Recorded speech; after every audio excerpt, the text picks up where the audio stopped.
हमने भी ये चीज़ सुनी है कि जिसके नसीब में जो लिखा होता है एक दिन उसे वो मिलता ही है, तो उसके लिए हमें परिश्रम करना चाहिए।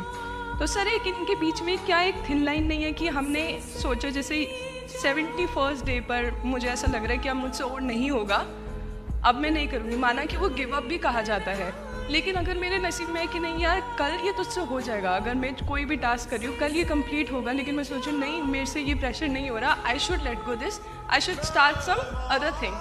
तो क्या ये मुझे लेट गो करना कभी रिग्रेट नहीं कर सकते कि लाइफ में यार एक दिन और ट्राई कर लेते तो शायद मिल ही जाता? देखिए, जो नसीब का मामला है मेरे ख्याल से आपकी उम्र में नसीब को नहीं मानना चाहिए। दुनिया में किसी को नहीं पता कि नसीब है या नहीं, और है तो कितना है। सब तुक्का लगा रहे हैं, मैं भी तुक्का लगा रहा हूं। ठीक, जो हार जाता है ना उसको तसल्ली देना बहुत ज़रूरी है, वरना वो जी नहीं पाएगा। और पराजित व्यक्ति को तसल्ली देने के लिए सबसे अच्छा शब्द है नसीब, भाग्य, नियति, बहुत ज़रूरी है।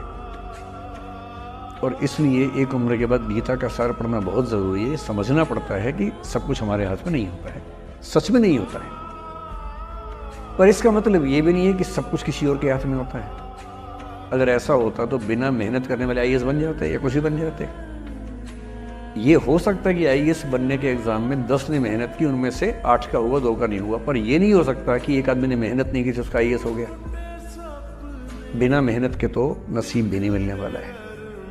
इसलिए ये मान लीजिए कि कुछ ना कुछ चीज़ें हमारे कंट्रोल में नहीं है, लेकिन जितना कंट्रोल में है उस पर पूरी ताकत लगाएंगे, पूरा डिसिप्लिन रखेंगे, तो हम अपनी किस्मत सबसे अच्छी लिख पाएंगे।